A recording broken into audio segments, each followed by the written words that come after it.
So the Olympiad, just like the Olympics, the summer and the winter Olympics, is supposed to be a very happy, festive event. Do you think that the atmosphere at this particular Olympiad was spoiled by by conflicts like Russia, Georgia, Armenia, Azerbaijan that took place in the near past? What was the atmosphere like? I know what you're saying.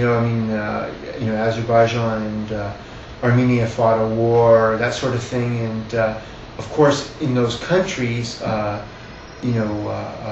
official national policy isn't friendly towards their neighbors. But chess players are chess players, and although Rajabov, I think last year, was quoted by some Azerbaijani news media to the extent that could care less for Armenian players. That's to put it in a friendly fashion.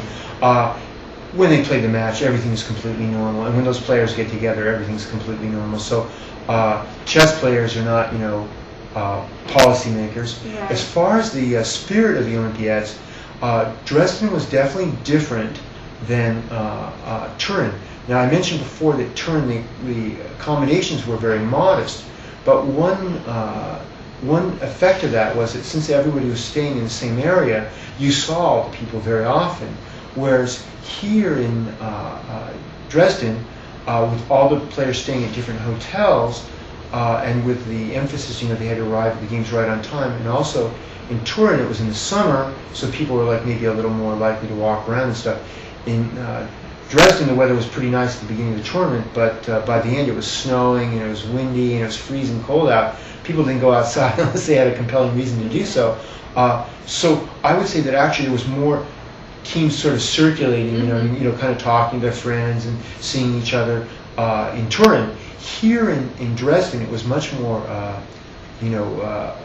business, if you will, and the competition was the major element. And I can tell you that, like between the penultimate round and the last round, there was a free day, and for the U.S. team on that, that free day, and the last round also started at 10 a.m. All the other rounds started at 3.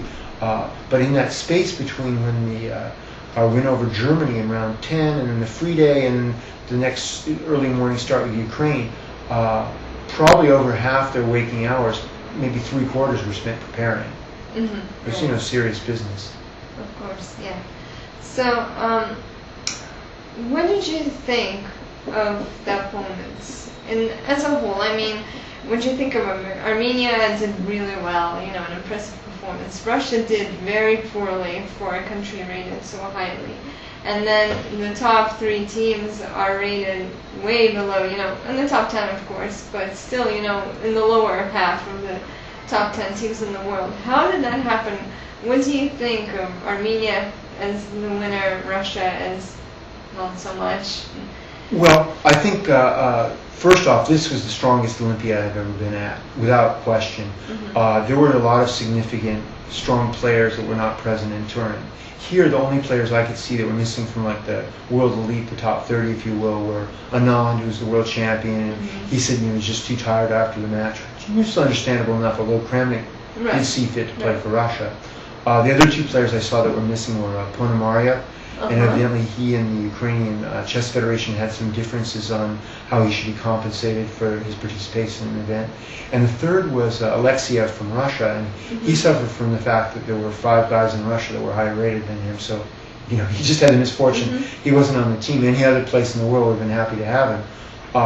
But as far as the performances, you make a very good point that the top 3 seeded teams didn't finish in the medals. In fact, it was numbers 8, 9, and 10. Armenia was the 9th seed, Israel winning the silver was the 8th seed, and the U.S., repeating as the bronze medalist, was the 10th seed.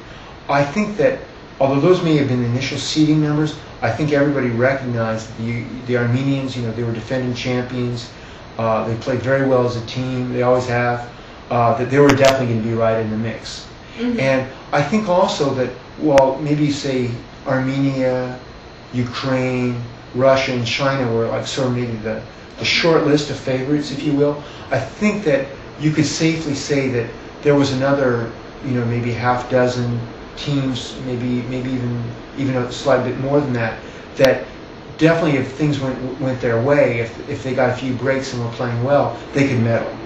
And I mean, teams like like Hungary or Azerbaijan. I mean, you look at Azerbaijan; they had 2,700 plus players. Obviously, they're capable of playing with anybody. So the question then is, what was it that enabled these three teams to medal, and not some of the other teams? I think that there's really a lot of other factors, and I think also there is a little bit of luck involved with it. I mean, you definitely strong teams make their luck too. But there could be a key pairing at the right moment, or somebody's sick or they're not sick. But when it really comes down to it, I don't think there is any single country in the world that's like absolutely so dominating that they just go to the Olympiad and they're like a lock to win the gold medal. Armenia really deserved to win first, and this is the second Olympiad. They played brilliantly. If you look at their individual performances between Olympiads, really only Aronian is a world-class player, but this is the second Olympiad in a row that Sargsyan, this time playing on third board. I think last time he played fourth board. It's just played like out of this world. I mean, his performance in the tournament was 28-60. Some players play worse in a team environment. Some play better, and obviously that's the case in his situation. I think that the Russian national team, they took a lot of criticism in Turin for their performance. And they seem to be taking a lot of criticism also again here in Dresden. But I think that it's good to look a little bit deeper at the situation. The first thing is they took their preparations for this tournament very seriously. You can see that just by the fact that their captain this time was the head of the Russian Chess Federation, Alexander Bach. So I mean, they really took it. No stone was left unturned. They prepared properly for the tournament. They made sure they had the very best players to play. They made sure they were staying at the right hotel as close to the playing site as possible. Even Morzevich, who was so high rated, he volunteered to play board 4 because they thought for their team that would be the best tactical lineup, because he would overmatch all the other board 4s. He would win a lot of key games, and the other 3 could just block, and he that would be the extra edge for them. It didn't work out that way. I mean, one thing with this switch from 6 players to 5 is that if you're a team and you have like 2 players that are out of form, you're in a very awkward situation. And if you look at, for example, Hungary, Judith Pogar, she was having a brilliant tournament. She was winning a couple games at the start, and then she had a game against a player from I want to say it was from Romania. I think it was Istratescu. She was easily winning the game, and she spoiled it. And it kind of just changed her spoiled her mood, if you will. And then she ended up losing 3 games in a row. So essentially, the Hungarian team at a certain point became a 4-man team.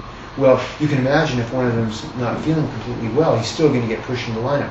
So I don't know exactly what was going on with the Russian team, but it's clear, with the exception of probably Yakovenko on board 5, there's nobody that was actually playing above their normal level.